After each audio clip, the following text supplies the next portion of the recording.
So Lady Thatcher's body wasn't even cold, and the ghouls were out in force. Street parties popped up in the UK with drunks holding signs stating, "Rejoice, Thatcher is dead."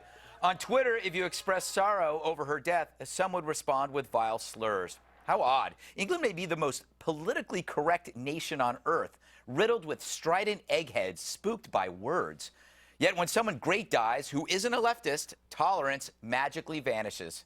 You think they cheered like that when bin Laden died?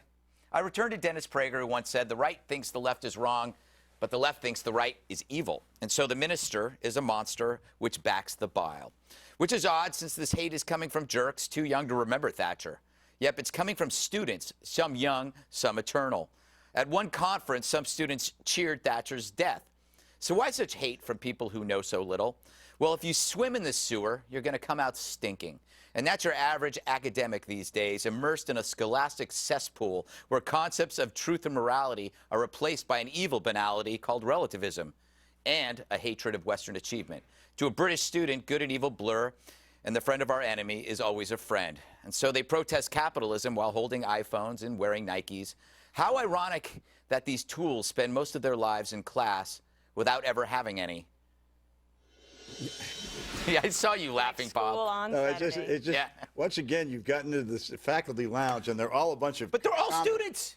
Well, let me say this. Let me relate a story. I did my radio commentary yesterday in Washington, TOP, which is a big radio station, right? Covered, and I said about Thatcher that if Hillary Clinton gets the Oval Office, she has at least a small part to thank Thatcher, who really did break the mold for people like Merkel and others women in politics. Angela Merkel, yeah. You would have thought that I said that your mother wears combat boots through the sewer. I mean, I got from my side saying, "What are you doing? What are you doing?" I said in the radio spot, I didn't agree with her politics, but you have to give her credit for having broken through what Hillary Clinton called the glass ceiling. Right? For women.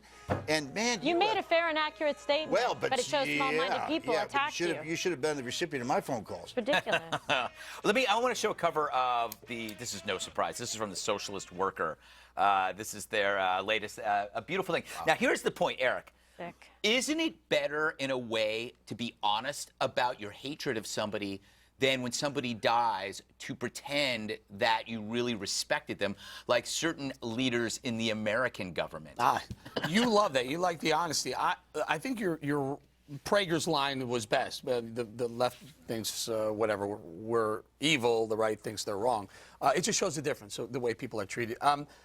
These kids who are throwing Thatcher death parties don't realize what she did. She saved England. England was on the downward slide. There was 3-day work weeks, some of them, because they couldn't get power, because the unions were so strong. They were sucking all the income out of the economy. And meanwhile, people couldn't pick up a phone and make a phone call. They couldn't turn on the lights. She saved the economy, and they should be thankful for her not throwing parties in her death. Yeah, but now they need her again. This is the problem, because it's been a Absolutely. total backslide to what it used to be, and it very much parallels what's going on in this country. Absolutely. And the liberals in that country admitted that they used multiculturalism, mass immigration policy, very liberal immigration policy to change dramatically the culture, the dynamic, and the population in England as a direct backlash against what Maggie Thatcher was doing. So now you see the fruits of those labors, and you're seeing a lot of that here in terms of this administration and the policy of the liberal left. Dana, do you think these are just small pockets of sad idiots? Or, I mean, but then again, there's Russell Brand writing a fairly idiotic piece about this. But do you think... And a long one. It's way too long. He's actually he can write. He's a good writer, but this is my favorite line. "I have few recollections of Thatcher. I'd become a delinquent by then, living on heroin and benefit fraud." So, okay, there you go. Maybe it's your fault. You were on heroin and living on benefits fraud, and you're critical of this woman. I think you have the issue. Sorry, Dana. For example, let's just look at Michigan and Detroit in particular. In a world of hurt, you have a Republican governor who's come in, and now it's his responsibility to try to fix something. He takes one, a step towards getting the city back on track, and you know what?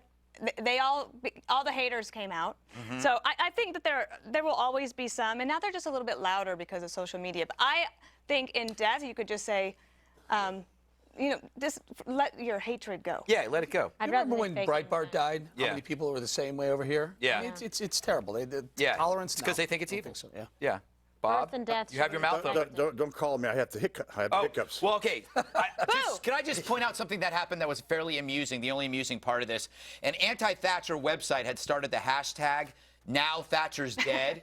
But a lot of dumb people read it as Now That Cher's Dead, because that's exactly how it's spelt. So they all started tweeting under the assumption that Cher is dead. Oh, my God. And they were heartbroken. And they were heartbroken. That was the only. And they were so relieved. Slightly amusing No part. parties. No parties. All right.